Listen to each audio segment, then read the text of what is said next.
ನಮ್ಮೊಳಗಿನ ಭಯ ನಾಶವಾದಾಗ ನಾವು ಬದುಕಲು ಕಲಿತೇವೆ. ದುಡಿದು ತಿನ್ನಬೇಕೇ ಹೊರತು ಇನ್ನೊಬ್ಬರನ್ನ ತುಳಿದು ಬದುಕಬಾರದು.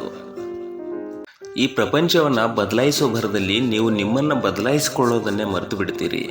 ಮೊದಲು ನೀವು ಬದಲಾಗಬೇಕು. ಆಗ ಪ್ರಪಂಚ ಬದಲಾಗುತ್ತೋ ಇಲ್ವೋ ಗೊತ್ತಿಲ್ಲ, ಆದರೆ ನೀವು ಯೋಚನೆ ಮಾಡೋ ರೀತಿಯಂತೂ ಖಂಡಿತ ಬದಲಾಗುತ್ತೆ. ಕಷ್ಟಗಳ ಕತ್ತಲೆಯನ್ನ ಧೈರ್ಯದಿಂದ ಎದುರಿಸಿದ್ದೇ ಆದರೆ ಸುಖದ ಬೆಳಕು ನಿಮ್ಮನ್ನು ತಾನಾಗೆ ಹಿಂಬಾಲಿಸುತ್ತೆ.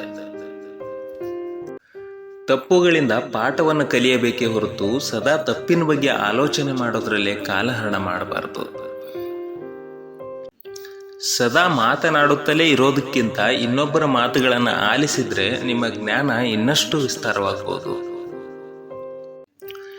ಈಗಿನ ಕಾಲದಲ್ಲಿ ದೇವರನ್ನು ಕೂಡ ಹುಡುಕಿ ಬಿಡಬಹುದು, ಆದರೆ ಪ್ರಿಯಕರನಿಲ್ಲದ ಹುಡುಗಿಯನ್ನ ಮತ್ತು ಪ್ರೇಯಸಿ ಇಲ್ಲದ ಹುಡುಗನನ್ನ ಹುಡುಕೋದು ತುಂಬಾ ಕಷ್ಟ.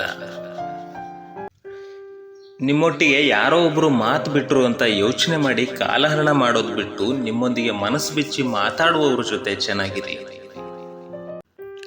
ನೀವು ಹೊಸದಾಗಿ ಬದುಕು ಕಟ್ಟಿಕೊಳ್ಬೇಕು ಅಂದ್ರೆ ಹಳೆಯ ನೋವುಗಳನ್ನ ಆದಷ್ಟು ಬೇಗನೆ ಮರೆತು ಬಿಡಿ.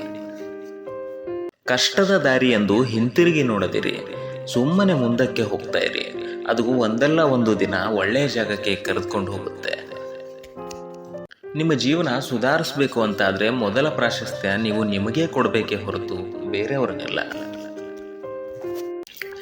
ನಾವು ಸತ್ಯದ ಪರ ಧ್ವನಿ ಎತ್ತೋದನ್ನ ನಿಲ್ಲಿಸಿದಾಗ ನಮ್ಮ ವ್ಯಕ್ತಿತ್ವವು ಕೂಡ ಬೆಲೆ ಕಳೆದುಕೊಳ್ಳುತ್ತೆ.